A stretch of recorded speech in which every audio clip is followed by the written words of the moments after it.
ادع إلى سبيل ربك بالحكمة والموعظة الحسنة وجادلهم بالتي بسم الله الحمد لله ثم الصلاة والسلام على رسول الله وعلى آله وصحبه وسلم. أما بعد، الحمد لله الذي هدانا لهذا وما كنا لنهتدي لولا أن هدانا الله. السلام عليكم ورحمة الله وبركاته. walaalku soo dhawaada barnaamijkii aan ugu magac darnay waxaan guusha farxadda iyo deganaanshaha ka raadina meel qaldan haddaanu nahay dhalinyaro. walaalayaal, waqtiga wuu ordayaa, saacadaha way ordayaan, maalmuhu iyo habeenadu way istaba socdaan.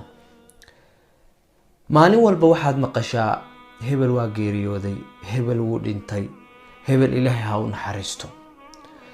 ma ogsoon tahay allah subxaanahu jalla fi culaah yowm min alayaam inuu adiga adduunkan ku keenay iyadoo dadka sii tegayaan? ma ogsoon tahay yowm min alayaam in ilaahi subxaanahu watacaala adduunkan kaa wadayo adigoonan ogeyn? nafi ma ogo meelay ku dhimanayso ilaa allah subxaanahu watacaala ayaa og. waxaad beri samayn lahayd ama wixii beri kugu dhici lahaa ma ogid ilaa ilaahi subxaanahu watacaala ayaa og. dhulkan iyo cirkan, janno iyo naar, ilaahi subxaanahu watacaala jalla fi culaah ayaa abuuray. aaminaada ilaahi subxaanahu watacaala culamaau rabbaaniyiin waxay ku sifeeyeen jaceylkaad ilaahi subxaanahu watacaala u qabtaa. awalan inaad ka run sheegtaa, thaaniyan in ilaahi subxaanahu watacaala wuxuu ku faray aada samaysaa, wuxuu kaa reebana aad ka reebsanaataa. saddexaad, wuxuu allah subxaanahu watacaala necab yahay inaad ka fogaataa oo aada necbanaataa. wuxuu ilaahay jecel yahayna aada jeclaataa oo aada soo dhaweysataa. wuxuu ilaahay subxaanahu watacaala ka caraysiinaya waa inaad ka fogaataa. wuxuu ilaahay subxaanahu watacaala ku farxaya waa inaad samaysaa. maanta haddaad fiirisaa nolosha bini-aadanka oo dhan, nolosha muslimiinta, nolosha dhalinyarada, social media haddaad fiirisaa, facebooka, instagramka, snapshatka haddaad fiirisaa, waxa ka socdo waad la yaabaysaa cajabul cujaab. waxaadna ogsoon tahay inuu ilaahay ku siiyey fadli, inuu ilaahay ku siiyey nicma aysan haysan dadka kale. waa nicmat liimaan, waa nicmat sixa. haddaadan ka faa'iidaysanin yowm min alayaam waad ka qowmamayn doontaa.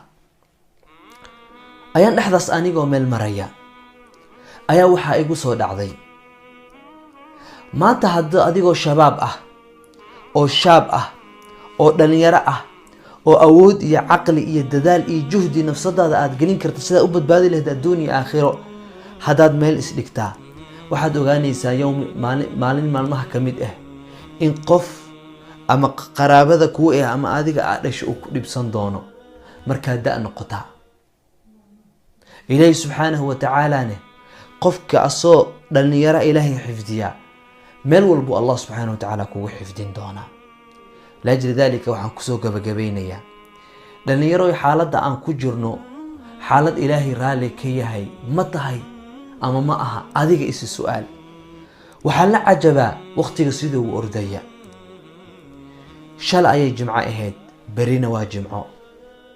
shala ayay bilaabatay 2019, maanta 2 bil kadibna waxaa waaye 2020. qabri ayaana sugayo, geeri ayaana sugayso, nolol abadal aabadiin ayaana sugayso. ilaahayna wuxuu ku yiri khaalidiina fiiha abada, ama fariiqu fi ljanna wa ama fariiqu fi saciir. waddo kale ma jirto. liajli dalika ilaahay aanu tala saarano, ilaahay aanu jeclaano, nolosheena aan ka fikirno, maskaxdeena iyo caqligeena aan isticmaalno. noloshan waa laga tegayaa. adduunkan maalin ayaa imaaday, maalin ayaa nooshahay, maalinna waa ka tegi doontaa. nolosha xaqiiqda ah waa ilaahay siduu qur-aankiisa ku yiri, walalaakhiratu khayrun wa abqaa. waqtigiina ka faa'iidaysta, noloshiina ka faa'iidaysta. ilaahay subxaanahu watacaala u dhowaada ee ha ka cararina. ilaahay subxaanahu watacaala wuuna jecel yahay.